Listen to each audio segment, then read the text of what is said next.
بسم اللہ الرحمن الرحیم الحمد للہ رب العالمین والصلاة والسلام علی اشرف الانبیاء والمرسلین وعلی آلہ وصحبہ اجمعین اما بعد اعوذ باللہ من الشیطان الرجیم بسم اللہ الرحمن الرحیم ان اللہ وملائکتہ یصلون علی النبی یا ایہا الذین آمنوا صلوا علیہ وسلموا تسلیما اللہم صلی وسلم دائما ابدا علی حبیبک خیر الخلق کلہم۔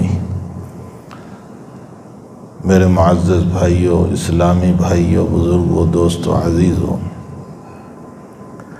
2 دن سے اسی سلسلے میں گفتگو ہو رہی ہے کہ ذات اقدس صلی اللہ علیہ وسلم کی ذات گرامی کے احسانات، آپ کا مقام عالی، آپ کا بلند و بالا رتبہ، اور پھر اللہ کا ہمیں حکم اس بات کے اوپر کہ ہم آقا صلی اللہ علیہ وسلم پر درود شریف بھیجیں، صلاۃ و سلام کا نذرانہ ذات اقدس کے دربار میں ہم پیش کریں۔ ظاہر سی بات ہے کہ جتنے دن بھی تذکرہ ہو آقا صلی اللہ علیہ وسلم کا، کبھی آپ کا تذکرہ پورا ہی نہیں ہو سکتا ہے۔ آپ کے احسانات کا جتنا تذکرہ کیا جائے، کبھی بھی انسان آپ کے احسانات کو مکمل طور پر بیان نہیں کر سکتا ہے۔ آپ کو جو مقام عالی اللہ نے عطا فرمایا، جس کا کوئی اندازہ نہیں لگا سکتا ہے، پھر ذہن اس بات کی طرف گیا کہ آپ کا مقام عالی کو پھر بیان کیا جائے، اس لیے کہ یہ بات مسلم ہے کہ آقا کا تذکرہ عشق نبوت کو پیدا کرتا ہے، اور عشق نبوت کا تذکرہ عشق خداوندی تک لے جاتا ہے۔ حضور پاک صلی اللہ علیہ وسلم کا جتنا تذکرہ ہم کریں گے، آپ کی اتنی محبت دل میں پیدا ہوتی جائے گی۔ اعد ذکر نعمان لنا ان ذکرہ هو المسک ما قررتہ یتزوع۔ امام شافعی رحمۃ اللہ علیہ، حضرت الامام ابو حنیفہ رحمۃ اللہ علیہ کے باب میں یوں فرماتے ہیں کہ اعد ذکر نعمان لنا ان ذکرہ، نعمان کا تذکرہ کرو۔ نعمان ابو حنیفہ علیہ الرحمہ کا نام ہے، نعمان کا تذکرہ کرو، اس لیے کہ آپ کا جتنا تذکرہ کیا جاتا ہے اتنی ہی خوشبو پھیلتی ہے۔ اب اگر ابو حنیفہ کے تذکرے پر خوشبو پھیلتی ہے تو کیا خیال ہے محمد الرسول اللہ صلی اللہ علیہ وسلم کا، کہ آپ کے ذکر پر، آپ کے ذکر بابرکت کے اوپر قلب پر کتنی نورانیت پیدا ہوتی ہے۔ اسی لیے علامہ انور شاہ صاحب کشمیری رحمۃ اللہ علیہ نے اس حدیث شریف میں جو یہ بیان کیا گیا کہ ریاض الجنہ، یعنی حضور پاک صلی اللہ علیہ وسلم فرماتے ہیں ما بین ممبری و بیتی روضۃ من ریاض الجنہ، میرے ممبر اور میرے مکان کے بیچ کی جو جگہ ہیں وہ ریاض الجنہ ہے۔ اس کو ریاض الجنہ کیوں کہا گیا؟ بعض اکابر فرماتے ہیں کہ یہ جگہ جنت سے آئی ہے، یہ جگہ جو ہیں وہ جنت سے آئی ہے۔ جیسے حجر اسود کو حضرت آدم علیہ السلام جنت سے لے کر آئے۔ یہ حجر اسود مسلم شریف کی روایت ہے کہ یہ ابیض من اللبن تھا، یعنی دودھ سے زیادہ سفید تھا۔ جب اس کو لے کر کے آئے، یہ جنت کا پتھر تھا، سودت ہو خطایا بنی آدم، لیکن انسان کے گناہوں نے اسے کالا کر دیا۔ جتنی تقبیل ہوئی، بوسے ہوئے، اللہ نے اس میں مقناطیس رکھا ہے، اس میں جاذبیت رکھی ہے، وہ انسان کے گناہوں کو کھینچتا ہے، لیکن اسی کے گناہوں کو کھینچتا ہے جو مخلص ہو اور اخلاص کے ساتھ بوسہ دیتا ہو۔ یہ مسئلہ یاد رکھیں، ریاکاری کے ساتھ جو صرف یہ بتانے کے لیے کہ میں نے حجر اسود کو بوسہ دیا، میں نے حجر اسود کو بوسہ دیا، اور لوگوں کو بھیڑ بھاڑ میں تکلیف پہنچاتا ہوا، کوہنیاں مارتا ہوا، ایذا پہنچاتا ہوا جو پہنچ جاتا ہے، اور صرف شان شوکت بتا رہا ہے کہ میں نے حجر اسود کو اتنی مرتبہ بوسہ دیا، اس کے گناہوں کو نہیں کھینچتا۔ جو اخلاص کے ساتھ اس کو، ایک مرتبہ حضرت عمر رضی اللہ تعالیٰ عنہ حجر اسود کے سامنے کھڑے ہو کر فرما رہے ہیں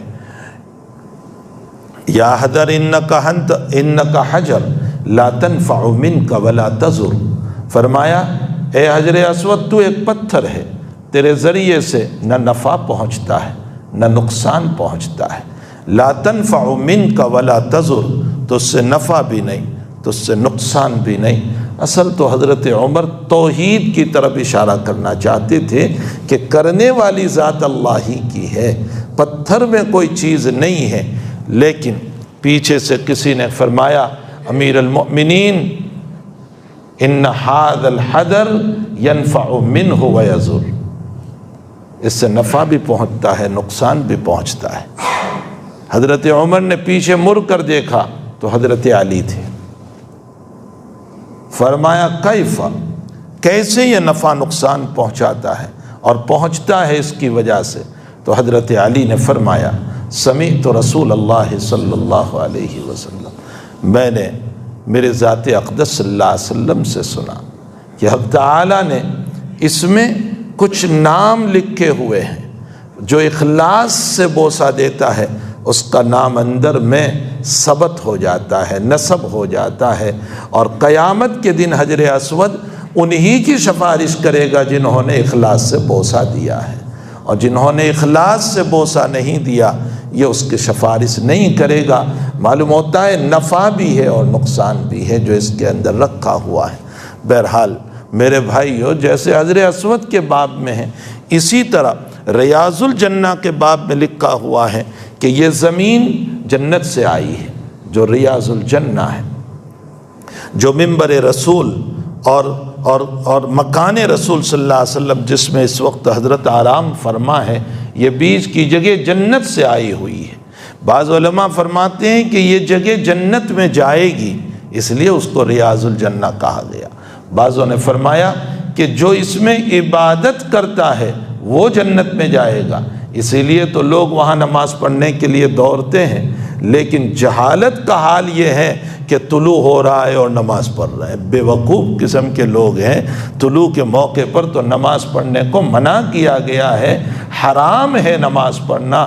ادھر آفتاب طلوع ہو رہا ہے، اللہ اکبر نفل پڑھ رہا ہے، کہتے ہیں بہت خالی تھا کوئی نماز نہیں پڑھ رہا تھا میں نے نماز پڑھی۔ بے وقوف، مسئلہ نہیں جانتا۔ لوگ تو اس لیے نماز نہیں پڑھ رہے تھے کہ وہ طلوع کا وقت تھا، نماز پڑھنا حرام تھا۔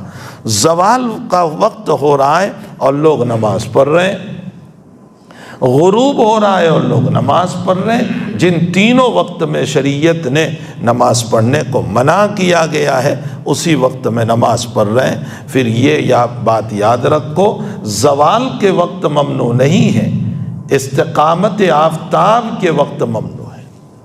ہمارے وہاں لوگ غلط بولتے ہیں زوال کے موقع پر، بھائی جب زوال ہو گیا تو اب کہاں وہ ممنوع رہا؟ لیکن مسجدوں میں بھی لکھا ہوا ہے زوال پر ممنوع ہے۔ زوال پر ممنوع نہیں ہے، جب عین استقامت پہ آفتاب آیا ہوا ہے دوپہر میں تب ممنوع ہے۔ جب زوال ہو گیا تو اب تو نماز کی اجازت ہو گئی۔ معلوم ہوتا ہے زوال پہ ممنوع نہیں ہے، زوال پر تو جواز ہوا کرتا ہے۔ تو کچھ لوگ یہ کہتے ہیں کہ یہ زمین جنت میں جائے گی، کچھ کہتے ہیں جنت سے آئی ہوئی ہے، کچھ کہتے ہیں اس میں نماز پڑھنے والا جنت میں جائے گا۔ انور شاہ صاحب کشمیری رحمۃ اللہ علیہ فرماتے ہیں میری رائے یہ ہے کہ اس زمین کو ریاض الجنہ اس لیے کہا گیا کہ ذات اقدس سے لگی ہوئی زمین ہے اور ذات اقدس جنت سے افضل ہے، اس لیے اس زمین کو بھی ریاض الجنہ کہا۔ اتنی جامع بات فرمائی ہے، یہی تو وجہ ہے کہ حضور پاک صلی اللہ علیہ وسلم کا جسد اطہر جس زمین سے لگا ہوا ہے وہ زمین کعبۃ اللہ سے بھی افضل ہے۔ آپ کی فضیلت کا کیا کہنا، آپ کی فضیلت کا کیا کہنا کہ آپ کا جسد اطہر، آپ کا جسم مبارک اس وقت جس زمین میں ہے وہ کعبۃ اللہ سے بھی افضل ہے، اس لیے کہ کعبہ بھی مخلوق ہے اور ذات اقدس بھی مخلوق ہے، لیکن اس مخلوق کا مقابلہ اس مخلوق سے کرو گے تو پتھر سے کروڑوں درجہ افضل ہے نبی کریم صلی اللہ علیہ وسلم کی ذات اطہر۔ اور پھر جنت بھی مخلوق ہے اور حضور پاک صلی اللہ علیہ وسلم بھی مخلوق ہے، ان دونوں کا مقابلہ کیا جائے تو پھر حضور پاک صلی اللہ علیہ وسلم جنت سے بھی افضل ہیں۔ جب جنت سے افضل ہے تو پھر آپ سے متصل لگی ہوئی زمین وہ جنت کیسے نہیں ہو سکتی ہے؟ اس لیے حضرت شاہ صاحب رحمۃ اللہ علیہ فرماتے ہیں کہ اس کو ریاض الجنہ اس لیے کہا گیا کہ میرے آقا سے متصل یہ زمین ہے۔ عشق کی بات ہے، جو جس نظر سے دیکھتا ہے اس کو وہی نظر آتا ہے، جو جس نظر سے دیکھے گا اس کو وہی نظر آئے گا۔ ظاہر سی بات ہے کہ آقا صلی اللہ علیہ وسلم کو جتنے عشق، محبت اور پیار کی نظر سے دیکھے گا، یزید الحب فی نظر رسول اللہ صلی اللہ علیہ وسلم۔ شیخ الاسلام ابن تیمیہ کا یہ جملہ ہے، یزید الحب فی نظر رسول اللہ صلی اللہ علیہ وسلم، حضرت کو جس نظر سے دیکھے گا محبت کا اضافہ ہوتا چلا جائے گا۔ ہمارے اکابر علامہ بصیری رحمۃ اللہ تعالیٰ علیہ، کون نہیں جانتا علامہ بصیری کے وہ اشعار جو ہیں بہت مشہور و معروف ہیں۔ علامہ بصیری کو جب لقوہ ہو گیا تھا، بدن شل ہو گیا تھا، تو اس موقع پر آپ نے اپنی بیماری کے ایام میں شان رسالت میں اور آپ کی تعریف میں اشعار لکھے اور فرمایا خدا مجھ کو شفا دے دے تو میں مزار اقدس پر جا کر حضرت کو یہ اشعار سناؤں گا۔ بہت مشہور ہے علامہ بصیری رحمۃ اللہ علیہ کے اشعار، چھپے ہوئے ہیں۔ ہمارے حضرت مولانا ابراہیم صاحب پتنی دامت برکاتہم العالیہ، اللہ آپ کو شفائے دائمہ عطا فرمائے، عافیت صحت عطا فرمائے، آپ نے اس کا ترجمہ بھی کر دیا ہے اور بہت اچھے انداز میں اس کا عاشقانہ ترجمہ فرمایا ہے۔ علامہ بصیری خواب میں دیکھتے ہیں نبی کریم صلی اللہ علیہ وسلم کو اور فرمایا حضرت میں بہت بیمار ہوں، وہاں تک پہنچ نہیں سکتا، اور میں نے آپ کی شان میں قصیدہ بصیری کے نام سے جو مشہور ہے، فرمایا میں نے یہ اشعار لکھ کے حضرت آپ کے پاس آ کر کے اس کو پڑھنا چاہتا ہوں، مجھے شفا ہو جائے۔ حضرت نے خواب ہی میں ہاتھ پھیرا، اللہ نے آپ کو شفا عطا فرما دی خواب ہی میں، اور پھر جا کر کے مزار اقدس پر وہ اشعار سنائے ہیں جو بہت عشق بھرے اشعار ہے، اس کو پڑھنا چاہیے۔ تو بہرحال ذات اقدس صلی اللہ علیہ وسلم کا مقام مسلم شریف کی روایت سے پتہ چلتا ہے کہ آپ کو کیا مقام دیا تھا۔ فرمایا معراج میں گئے، 50 نمازیں ملی، واپسی ہو رہی ہے، 7ویں آسمان پر ابراہیم خلیل اللہ علیہ السلام ملے، آپ نے یہ تو فرمایا تمہاری امت کو میرا سلام کہنا اور کہنا تسبیحات خوب پڑھے، اس لیے کہ اگر تم چاہتے ہو کہ تمہارا باغ جنت میں آباد ہو جائے تو جتنی تسبیح پڑھو گے اتنے درخت لگیں گے۔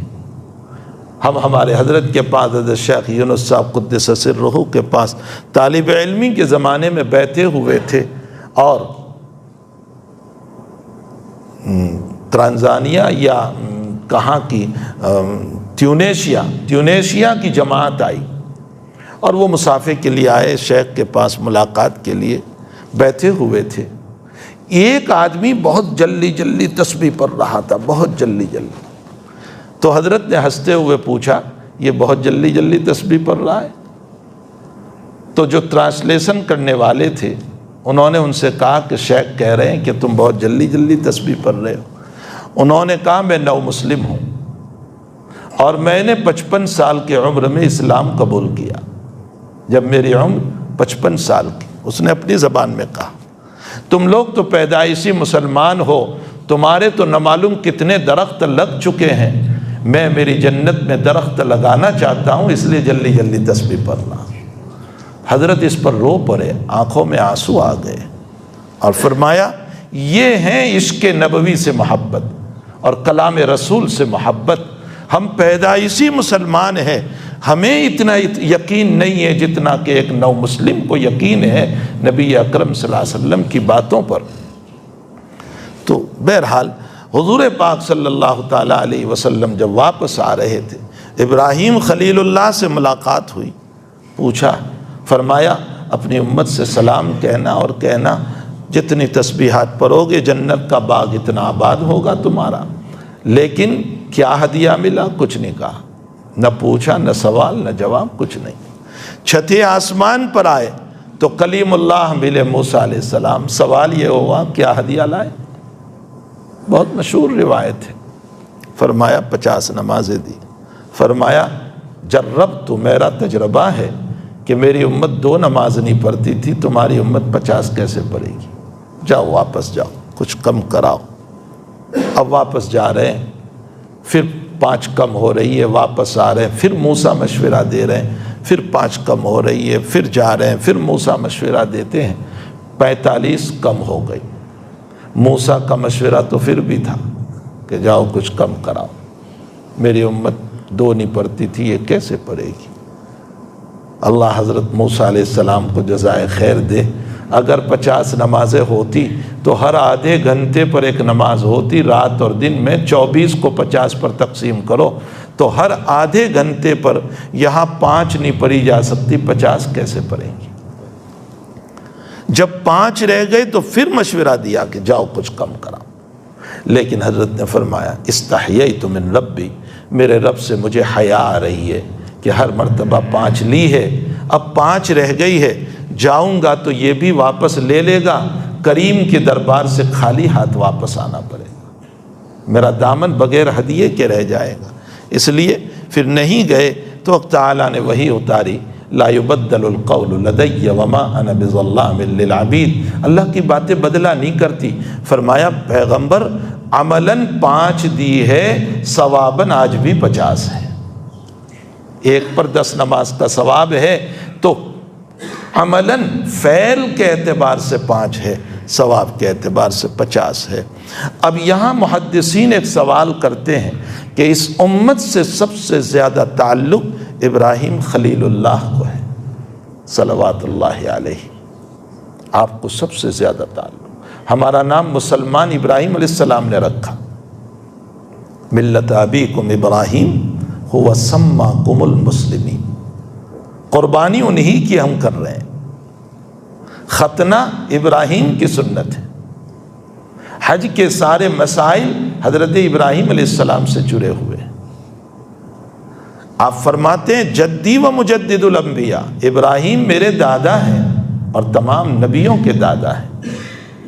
آپ صلی اللہ علیہ وسلم نے ایک مرتبہ فرمایا اگر ابراہیم کی شکل و صورت دیکھنا ہو تو محمد کو دیکھ لو، یعنی میری شباہت پر تھے ابراہیم علیہ السلام، جیسے میں ہوں ویسے میرے دادا ابراہیم علیہ السلام تھے۔ یہ ساری باتیں تو سب سے زیادہ مناسبت تو اس امت کو ابراہیم علیہ السلام سے ہے۔ حضرت ابراہیم کو مشورہ دینا چاہیے تھا کہ جاؤ کچھ کم کراؤ، انہوں نے مشورہ نہیں دیا۔ محدثین کے جوابات اپنی جگہ، میں علامہ عثمانی کا جواب نقل کرتا ہوں۔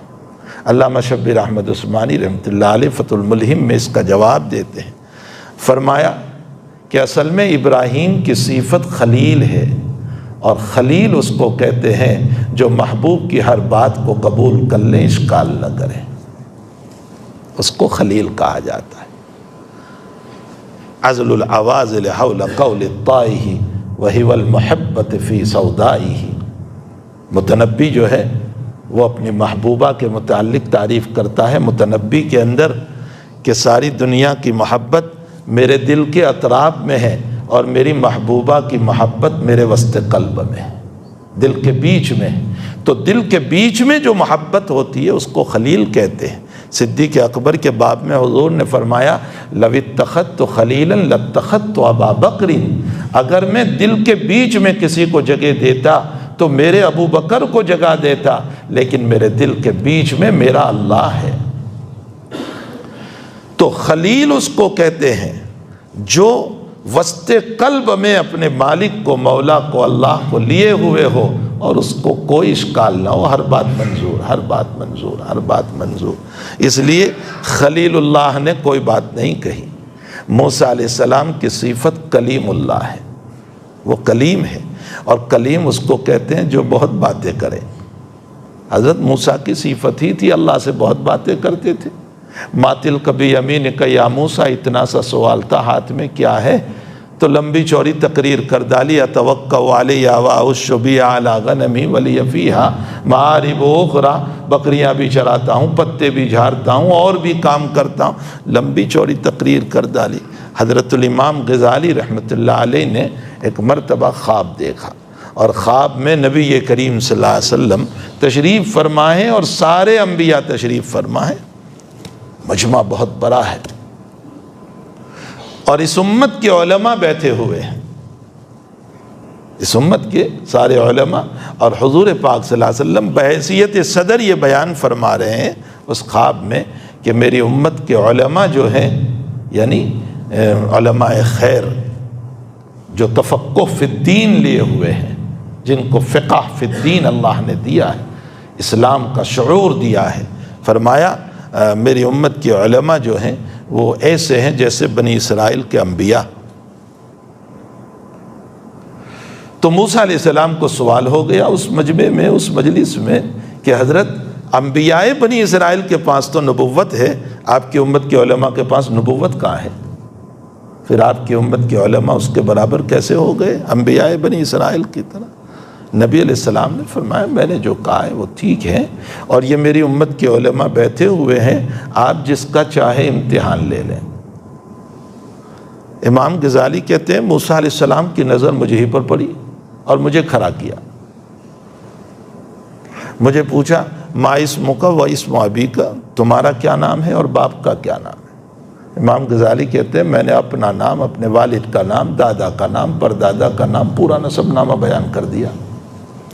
تو حضرت موسیٰ نے سوال فرمایا کہ میں نے آپ سے آپ کا اور آپ کے باپ کا نام پوچھا تھا، اتنا لمبا چوڑا نسب نامہ نہیں پوچھا تھا، آپ نے پورا نسب نامہ بیان کیا۔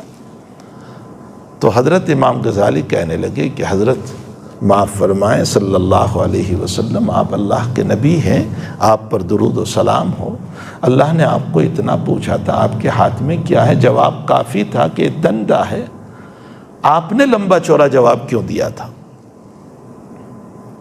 تو حضرت موسیٰ علیہ السلام کہنے لگے رب کریم سے بات کر رہا تھا، مزہ آ رہا تھا بات کرنے میں، اور محبوب سے جب بات کرتے ہیں تو کچھ بات نہیں ہوتی تو بھی طویل کرتے چلے جاتے ہیں۔ یہ دیکھتے نہیں فاسق محبت، بیجو ہونچے بیجو ہونچے بیجو ہونچے، بات کچھ نہیں ہوتی ہے، 2 گھنٹے تک باتیں کرتے رہتے ہیں۔ بیجو کیا پہلا ہی نہیں ہے، دوسرا کیا ہوگا؟ بلا وجہ کے بات لمبی کرتے رہتے ہیں، حالانکہ بات میں کچھ نہیں، پوری رات بیٹھے ہوئے ہیں، فسق میں پڑے ہوئے ہیں۔ تو محبوب سے بات کرنے میں مزہ آتا ہے، فرمایا میں اپنے رب سے بات کر رہا تھا، مجھے مزہ آ رہا تھا میرے اللہ سے بات کرنے میں، اس لیے میں نے کلام کو طویل کر دیا۔ حضرت الامام غزالی نے فرمایا حضرت میں نے بھی یہی سوچا کہ اولو العزم پیغمبر سے بات کرنے کا موقع ملا ہے، کب ملے گا مجھے موقع، اس لیے میں نے بھی محبت میں کلام کو طویل کر دیا۔ نبی علیہ السلام مسکرائے اور فرمایا موسیٰ تمہارا جو فہم ہے وہ میری امت کے غزالی کا فہم ہے، جو تمہارا ذہن ہے وہ میری امت کے اس عالم کا ذہن ہے۔ میں نے بحیثیت نبوت اپنی امت کے علماء کی فضیلت بیان نہیں فرمائی، فہم علم کے اعتبار سے بیان فرمائی ہے کہ انبیاء بنی اسرائیل کو اللہ نے جو فہم شریعت دیا تھا وہ میری امت کے علماء کو عطا فرمایا ہے۔ اس اعتبار سے کہا ہے کہ میری امت کے علماء بنی اسرائیل کے انبیاء کی طرح ہے، ورنہ مقام نبوت کے اعتبار سے تو انبیاء کرام بہت اعلیٰ درجے پر ہیں۔ تو خیر میں یہ کہہ رہا تھا کہ موسیٰ کلیم ہے، اور کلیم اس کو کہتے ہیں جو بہت باتیں کرتے ہو۔ موسیٰ علیہ السلام اپنے رب سے بہت باتیں کرتے تھے۔ اسرائیلی روایت میں ہے اللہ تعالیٰ سے پوچھ لیا، میں نے یہ روایت میرے حضرت سے سنی تھی ہتھوڑا باندھا کے اندر ختم بخاری کے موقع پر، جب میں حضرت کو لے کر گیا تھا تو وہاں حضرت نے اسرائیلی روایت کہہ کر بیان کیا کہ موسیٰ علیہ السلام نے اللہ سے سوال کر لیا، پوچھا اللہ تو سوتا ہی نہیں ہے، تھکتا ہی نہیں ہے، ہر وقت تو جو ہے کام میں ہے، تو سوتا ہی نہیں۔ تو اللہ تعالیٰ نے وحی اتاری، موسیٰ سے فرمایا کاچ کی 2 بوتلیں لے جاؤ اور تم سو جاؤ رات میں، صبح کو جواب دوں گا۔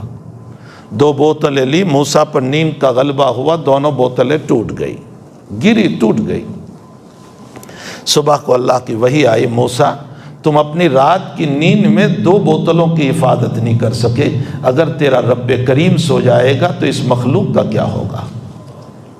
اسی لیے اس نے اپنی صفت بیان فرمائی لا سنۃ ولا نوم، اسے نیند بھی نہیں آتی، اونگ کا جھونکا بھی نہیں آتا، اس رب کی صفت ہے، وہ سوتا نہیں ہے، وہ رات دن اپنی مخلوق کی نگرانی کرتا ہے، تنہائی میں اندھیرے میں ساری لائٹیں بند کر کے تنہا گناہ کر رہے ہیں پھر بھی وہ دیکھ رہا ہے، اور تنہائی میں اندھیرے میں تنہا لائٹ بن کر کے ذکر کر رہے ہیں، اس کو بھی وہ دیکھ رہا ہے، وہ نیکیوں کو بھی دیکھتا ہے، وہ برائیوں کو بھی دیکھتا ہے۔ تو بہرحال حضرت موسیٰ علیہ السلام اللہ سے بہت باتیں کیا کرتے تھے۔ بہت روایتیں ہیں اسرائیلی جس کے اندر بے شمار باتیں موسیٰ علیہ السلام کی منقول ہے، تو موسیٰ کلیم ہے۔ حق تعالیٰ نے اس صفت کلیم کے اعتبار سے اللہ ہی نے موسیٰ کو منتخب فرمایا۔ کیوں منتخب کیا؟ مشورہ دینے کے لیے موسیٰ علیہ السلام کو اس لیے منتخب فرمایا کہ موسیٰ، میں تو حضور پاک صلی اللہ علیہ وسلم کا مقام بتانا چاہ رہا ہوں۔ علامہ عثمانی فرماتے ہیں کہ موسیٰ، تو نے جس نبی کی امت میں جانے کے لیے دعا کی تھی، حضور کے مقام کو دیکھ کر دعا کی تھی کہ اللہ مجھے ان کی امت میں بھیج دے، تو نے جس نبی کی امت میں جانے کی دعا کی تھی، میری تقدیر پر تجھے اس میں جانا تو نصیب نہ ہوا، لیکن اسی امت کا نبی آج 50 نمازیں لے کر کے جا رہا ہے، اس کو ذرا مشورہ دے دے اور مشورہ دے کر ہی اس کی امت میں شریک ہو جا۔ یہ علامہ عثمانی نے جواب دیا ہے۔ حضرت موسیٰ علیہ السلام جس نبی کی امت میں مشورہ دے کر شریک ہوئے ہو، باوجود کہ ان کے پاس نبوت ہے، تو پھر اس امت کا مقام کتنا اونچا ہوگا، اور جب امت کا مقام اتنا اونچا ہے تو اس کے نبی کا مقام کتنا اونچا ہوگا۔ صلوات اللہ علیہ وسلامہ الف الف مرہ، اللہ کے کروڑوں رحمتیں نازل ہو، درود و سلام نازل ہو اس ذات اقدس صلی اللہ تعالی علیہ وسلم پر۔ ایسی ذات گرامی جن کے باب میں قرآن نے صراحتاً فرمایا لا ترفعوا اصواتکم فوق صوت النبی، نبی کی آواز پر اپنی آواز بلند نہ کرو، آہستہ بولو۔ جب یہ آیت اتری ہے حضرت عمر اتنے آہستہ بولتے تھے، روایتوں میں ہے حضور کو پوچھنا پڑتا تھا عمر کیا کہتے ہو، ایسا عمل کیا آپ نے، لا ترفعوا اصواتکم۔ آج بھی یہ حکم ہے کہ جب نبی کی مزار پر، مزار اقدس پر جب جاؤ، زور سے نہ بولو، زور سے سلام نہ پڑھو، آیت وہاں لکھی ہوئی ہے، آپ جاؤ گے سلام پڑھنے کے لیے، وہاں لکھی ہوئی ہے لا ترفعوا اصواتکم فوق صوت النبی۔ اور جب ہم سلام پڑھتے ہیں تو روایتوں میں ہے، جہاں مزار اقدس پر جا کر کے ہم سلام پڑھتے ہیں تو روایت میں حضرت فرماتے میں اس کا جواب دیتا ہوں، لیکن اس پر بھی یاد رکھیں، ملا علی قاری رحمۃ اللہ علیہ نے مرقات میں لکھا ہے، شرح مشکات میں، کہ 2 شرطوں کے ساتھ جواب ملتا ہے، ہر سلام پڑھنے والے کو جواب نہیں ملتا۔ خوب سنو، 2 شرطوں کے ساتھ، اخلاص ہو، عشق ہو، 2 شرطیں، اخلاص ہو اور عشق ہو۔ ان دونوں شرطوں کے ساتھ جو سلام پڑھے گا نبی کا جواب اس کو ملے گا۔ منافقین کو جواب نہیں ملتا تھا، اس لیے غیر مخلصین کو اور غیر عشق والوں کو جواب نہیں ملے گا۔ جو ویڈیو بنانے میں پڑے ہوئے ہیں نا وہاں، جن کو عشق نام کی کوئی چیز نہیں، اخلاص نام کی کوئی چیز نہیں، بس اپنی ایڈورٹائز کرنا ہے کہ میں سلام پڑھنے گیا، اس کو جواب نہیں ملتا ہے آقا صلی اللہ علیہ وسلم کی طرف سے۔ یہ خوب یاد رکھے، اس لیے اخلاص ہو اور عشق ہو، اس کو جواب ملتا ہے۔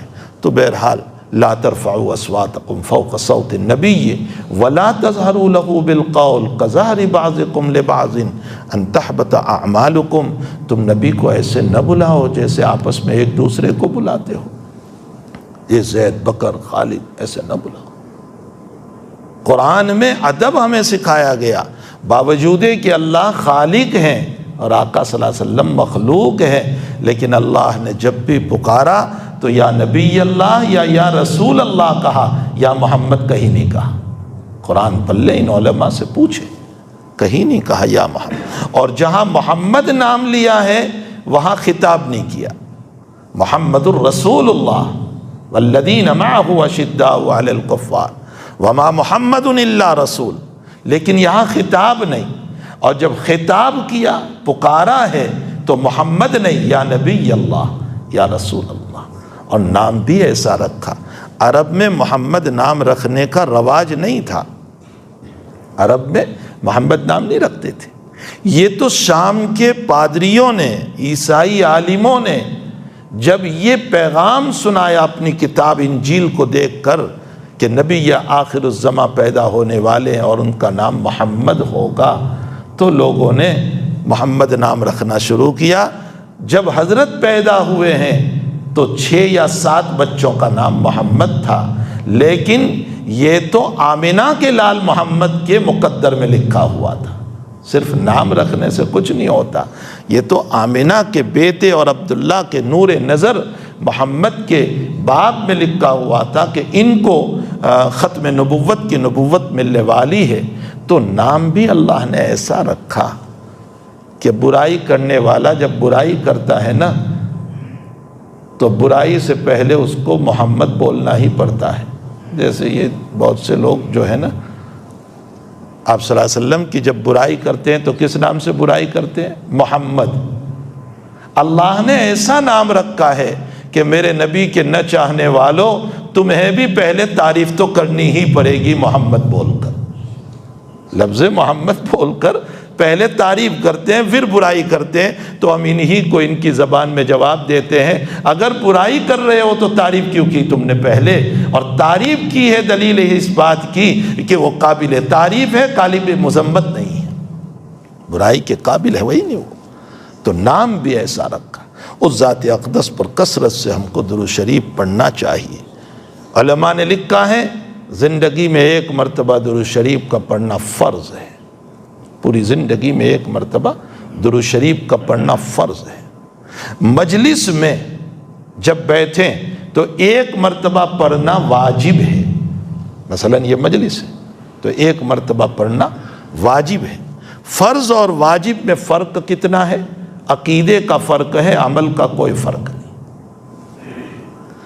عمل کے اعتبار سے جیسے فرض ضروری ہے واجب بھی ضروری ہے۔ عشاء کی فرض نماز فرض ہے، وتر بھی فرض ہے، واجب ہے، ضروری ہے۔ فرض نماز کی قضا ہے تو وتر کی بھی قضا ہے۔ عمل کے اعتبار سے کوئی فرق نہیں۔ اگر فرض چھوڑنے پر گناہ ہے کبیرہ تو واجب چھوڑنے پر بھی گناہ ہوگا۔ ہاں عقیدے کا فرق ہے، فرض کا منکر خارج عن الایمان ہے، واجب کا منکر خارج عن الایمان نہیں ہے۔ عشاء کی نماز کا کوئی انکار کرتا ہے تو ایمان سے نکل جاتا ہے، واجب کا کوئی انکار کرتا ہے وتر کا تو وہ ایمان سے نہیں نکلتا۔ بس اتنا فرق ہے۔ اس کی وجہ یہ ہے کہ فرض کا ثبوت قرآن سے ہے اور واجب کا ثبوت احادیث مبارکہ سے ہے۔ اس لیے باقی عمل کے اعتبار سے دونوں برابر ہے۔ تو زندگی میں 1 مرتبہ درود شریف کا پڑھنا فرض ہے، مجلس میں 1 مرتبہ واجب ہے، پھر بار بار پڑھنا جمہور علماء نے سنت لکھا ہے، لیکن بعض اکابر نے بار بار پڑھنے کو بھی واجب لکھا۔ حضرت الامام طحاوی رحمۃ اللہ علیہ فرماتے ہیں جتنی مرتبہ مجلس میں نام آئے پڑھنا واجب ہے۔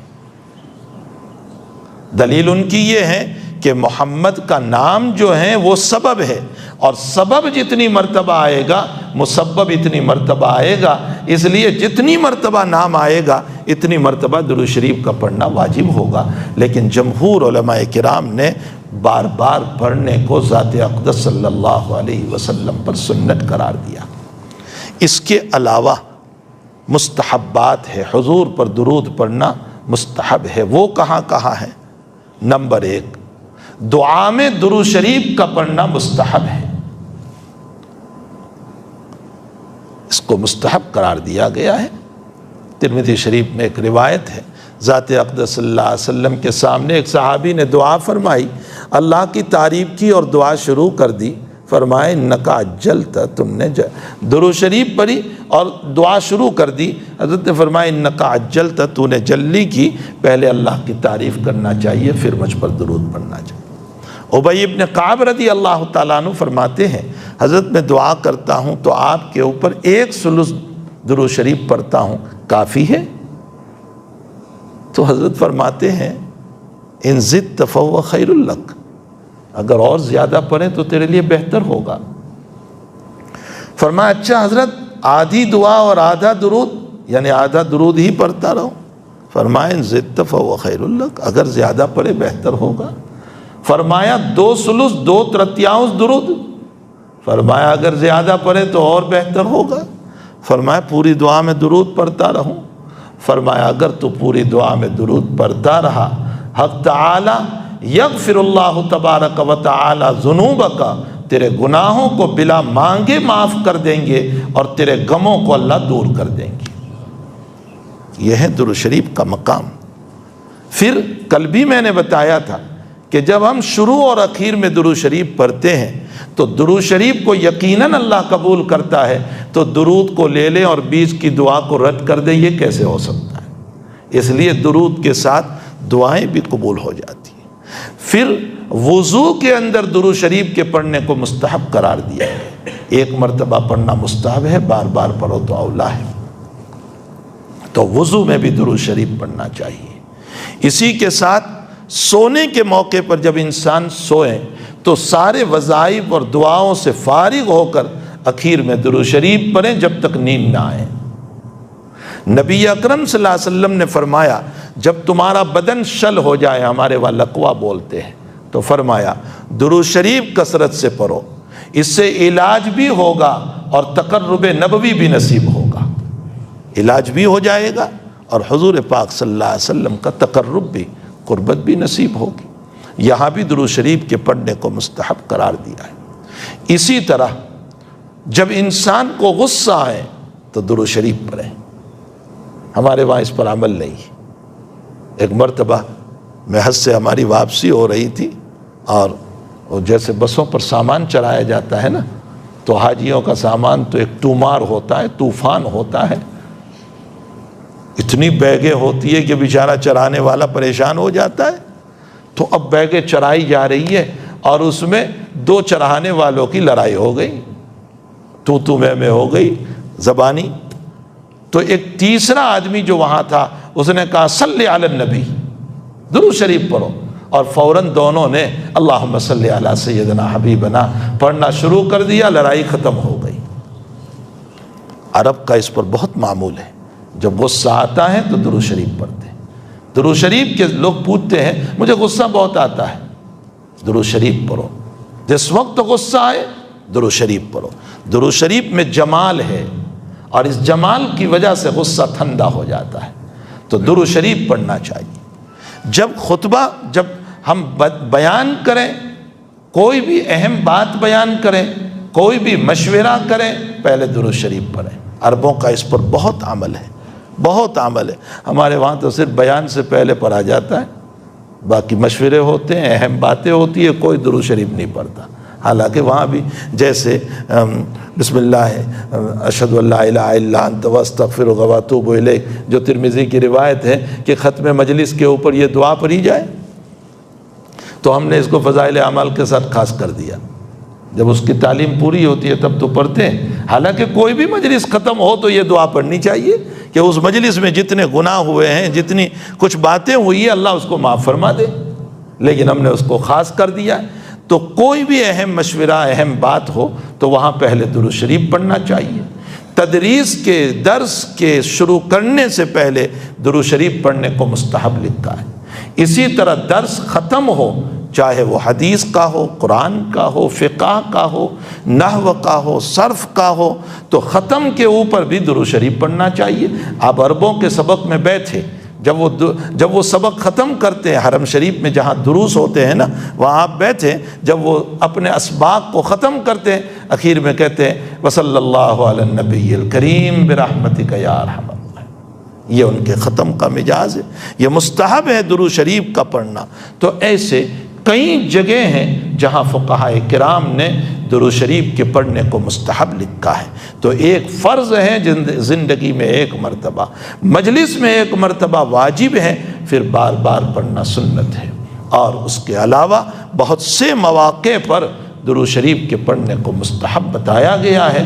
ہمیں ان مواقع پر درود شریف کو پڑھتے رہنا چاہیے، اور ویسے بھی چلتے پھرتے اٹھتے بیٹھتے درود شریف کی کثرت رکھنی چاہیے۔ ابو ہریرہ رضی اللہ تعالیٰ عنہ راوی ہے، من صلی علیہ صلاۃ، جو مجھ پر درود بھیجتا ہے، فرمایا اقرب عندی یوم القیامہ او کما قال صلی اللہ علیہ وسلم، وہ قیامت میں سب سے قریب رہے گا وہ مجھ سے۔ فرمایا اس سے یہ معلوم ہوتا ہے جو جتنی زیادہ درود شریف کا اہتمام کرے گا نبی سے اس کو قیامت میں قربت نصیب ہو جائے گی۔ اور جب نبی سے قربت ہو گئی تو کیا نبی ہمیں انگلی پکڑ کے جنت میں نہیں لے جائیں گے؟ یقیناً لے جائیں گے۔ اس لیے ہمیں درود شریف کا خوب اہتمام کرنا چاہیے۔ یہ کیا واٹس ایپ کی دنیا میں پڑے ہوئے ہیں اور ہر وقت دیکھو عجیب غریب ہم کو اس میں مشغول کر رکھا ہے، یہ فلاں پر بحث، فلاں پر بحث، اس پر اور ڈبیٹ چل رہی ہے، یہ ڈبیٹ دیکھ رہے فلاں ڈبیٹ۔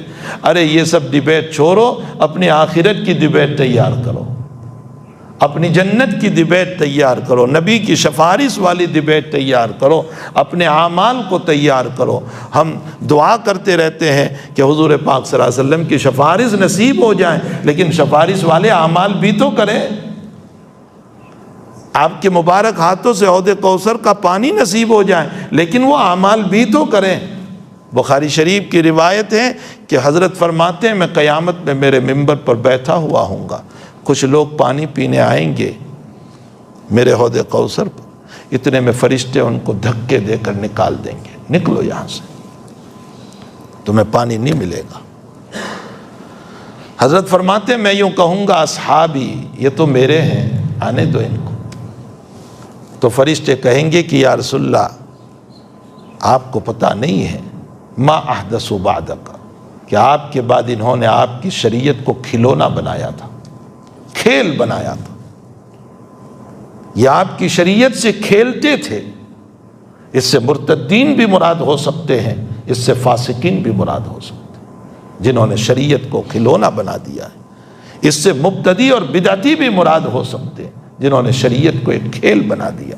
حضرت فرماتے ہیں پھر میں بھی کہوں گا نکل جاؤ، سحقن سحقن، نکلو نکلو یہاں سے۔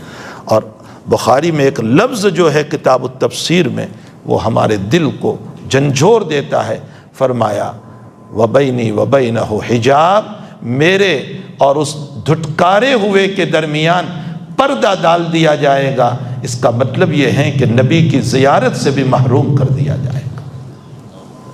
اللہ ہماری حفاظت فرمائے، حق تعالی ہمیں سیرت رسول پر چلنے کی توفیق عطا فرمائے۔ آپ کے احسانات کو دیکھیں، یاد رکھو سنت سے سب کچھ ملے گا، سنت کے علاوہ کچھ نہیں ملے گا، سنت پہ سب کچھ ملے گا۔ حضرت قاری طیب صاحب رحمۃ اللہ علیہ نے ایک واقعہ لکھا ہے۔ قاری صاحب فرماتے ہیں کہ حضرت نانوت، اور میرے حضرت سے بھی میں نے یہ واقعہ سنا بخاری کے سبق میں، فرمایا حضرت نانوتوی کے زمانے میں شاہ چراغ علی بہت بڑے اللہ والے تھے، صوفی ایک کامل تھے، بہت بڑے اللہ والے۔ شاہ چراغ علی نے خواب دیکھا کہ حضور پاک صلی اللہ علیہ وسلم تشریف لائے ہیں اور چاروں خلفاء بھی ساتھ میں موجود ہیں، اور شاہ چراغ علی خواب میں حضرت نانوتوی سے کہہ رہے ہیں کہ چلو حضور کو ملنے کے لیے۔ دونوں خواب میں چلے، شاہ چراغ علی دوڑ رہے ہیں محبت میں، اور حضرت نانوتوی دھیرے دھیرے چل رہے ہیں۔ تو شاہ صاحب کہنے لگے مولوی قاسم شوق نہیں ہے ملنے کا، تیز چلو دوڑو، اور میں اسی طرح چلوں گا۔ شاہ صاحب پہلے پہنچ گئے دوڑتے ہوئے، حضور نے مصافحہ فرمایا، اپنے قریب بٹھایا، اور حضرت نانوتوی بعد میں پہنچے، حضرت نے مصافحہ فرمایا، اپنی گود میں بٹھایا۔ تو شاہ چراغ علی نے کھڑے ہو کر سوال کیا، حضرت میں جتنی محبت سے آیا ہوں، قاسم اتنی محبت سے نہیں آیا، آپ نے اس کو گود میں بٹھایا۔ تو حضرت نے فرمایا میرا قاسم اس لیے آہستہ آہستہ چل رہا تھا کہ میرے قدم کے نشانات کو تلاش کر رہا تھا کہ جہاں نبی کے قدم پڑے ہیں میرے قدم پڑ جائیں تاکہ مجھے برکت مل جائے۔ حضرت قاری صاحب نے اس واقعے کو نقل کر کے لکھا ہے، نبی کے قدم پر قدم رکھنے سے نبی کی گود نصیب ہوتی ہے، نبی کی زندگی پر زندگی رکھو گے تو یقیناً سفارش نصیب ہو جائے گی۔ اب تعالی ہمیں سفارش نصیب۔ علامہ ابو الحطاب رحمۃ اللہ علیہ کی کتاب فوائد الجلیلہ میں ایک خواب نقل کیا ہے کہ ایک بزرگ نے خواب دیکھا، فرشتے آئے دفتر لے کر اور اعلان ہوا کہ نمازوں کے بعد تسبیح پڑھنے والے آئیں اور ثواب لے جائیں. سب کو ثواب دیا جا رہا ہے. تقسیم ہو گیا، دفتر بند ہو گیا، فرشتے جانے لگے تو خواب دیکھنے والے بزرگ کہتے ہیں بھائی میں بھی تو تسبیح پڑھتا ہوں نماز کے بعد، آپ نے میرا نام نہیں لیا، مجھے ثواب نہیں دیا. تو فرشتوں نے فرمایا آج ثواب ان کو ملا ہے جنہوں نے سنت کے مطابق نماز کے بعد تسبیح پڑھی، یعنی 33 مرتبہ اور 34 مرتبہ جیسے حضرت نے فرمایا ویسے پڑھی. تم تسبیح تو پڑھتے ہو لیکن سنت کی رعایت نہیں کی، تمہارا ثواب اللہ کے پاس ضرور ہے لیکن تمہیں سنت کا ثواب نہیں ملے گا. ہمارے حضرت شیخ یونس صاحب سے ہم نے یہ واقعہ سنا، حضرت نے فرمایا بھائی چھوٹے سے چھوٹا عمل اگر سنت کے برتن میں لے کر جاؤ گے اللہ اس پر مغفرت فرما دیں گی. عمل چھوٹا ہو لیکن سنت کے ڈھانچے میں ہونا چاہیے، جیسے نبی نے فرمایا ویسے ہم عمل لے کر کے جائیں تو انشاءاللہ اللہ کے وہاں مقبولیت عامہ و تامہ نصیب ہوتی ہے. حضرت مفتی شفیع صاحب علیہ الرحمہ کا واقعہ ان کے بیٹے مولانا تقی صاحب نقل کرتے ہیں کہ میرے والد صاحب ہمیشہ اس واقعے کو نقل کرتے تھے نام لیے بغیر، کہ ایک صاحب جب مزار اقدس صلی اللہ علیہ وسلم پر حاضر ہوتے تھے تو دور کھڑے ہو کر سلام پڑھتے تھے اور کہتے تھے قریب جانے کی ہمت نہیں، گنہگار کیسے جائیں، مجرم کیسے جائیں نبی کے دربار میں، دور سلام. لیکن فرمایا مولانا نے کہ ایک مرتبہ میں نے حضرت والد صاحب سے پوچھا کہ یہ کس کا واقعہ تم بیان کرتے رہتے ہو، کسی کا؟ تو فرمایا کسی کو کہنا مت، یہ میرا ہی واقعہ ہے. یعنی مفتی شفیع صاحب کا اپنا، کہ میں دور کھڑے ہو کر سلام پڑھتا تھا، ہمت نہیں ہوتی تھی کہ میں کیسے جاؤں وہاں، آپ کے سامنے مجرم محمد شفیع کیسے جائے. فرمایا ایک مرتبہ دور کھڑا تھا کہ غیب سے جیسے مجھے کوئی آواز آ رہی ہو، غیب سے کوئی آواز کسی آ رہی ہو، یوں کہہ رہے ہیں آقا صلی اللہ علیہ وسلم کہ محمد شفیع مسئلہ سن لو، اگر میری سنت کی اتباع کرو گے تو دنیا کے جس کونے میں رہو گے مجھ سے قریب ہو، چاہے ہندوستان میں موت ہو جائے چاہے کہیں اور موت ہو جائے، تم مجھ سے قریب ہو. اور اگر میری سنت پہ نہیں ہوں گے تو میرے قبر کے قریب سوتے ہوئے بھی مجھ سے دور ہو. اللہ ہم سب کو اتباع سنت نصیب فرمائے، آقا کی مبارک زندگی پر چلنے کی توفیق عطا فرمائے اور کثرت سے درود شریف پڑھنے کی توفیق عطا فرمائے. وصلی اللہ علی النبی الکریم. الحمدللہ رب العالمین والعاقبۃ للمتقین والصلاة والسلام على اشرف الانبیاء والمرسلین وعلى آلہ وصحبہ اجمعین. اللہم صل وسلم دائما ابدا على حبیبک خیر الخلق کلہم. ربنا آتنا فی الدنیا حسنہ وفی الآخرۃ حسنہ وقنا عذاب النار. اللہم اعنا على ذکرک وشکرک وحسن عبادتک. اللہم وفقنا لما تحب وترضى من القول والعمل وجنبنا الفواحش والمعاصی والخطایا والزلل. اللہم ربنا لا تزغ قلوبنا بعد اذ ہدیتنا وہب لنا من لدنک رحمہ انک انت الوہاب. اللہم انا نعوذ بک من جہد البلاء ودرک الشقاء وسوء القضاء وشماتۃ الاعداء. اللہم انا نسألک رزقا حلالا طیبا. اللہم انا نسألک علما نافعا ورزقا واسعا وعملا متقبلا وشفاء من کل داء. اللہم انا نعوذ بک من علم لا ينفع وقلب لا تخشع ونفس لا تشبع ودعاء لا يستجاب له. اللہم ربنا تقبل منا انک انت السمیع العلیم وتب علینا یا مولانا انک انت التواب الرحیم. وصلی اللہ علی نبینا محمد وآلہ وصحبہ اجمعین برحمتک یا ارحم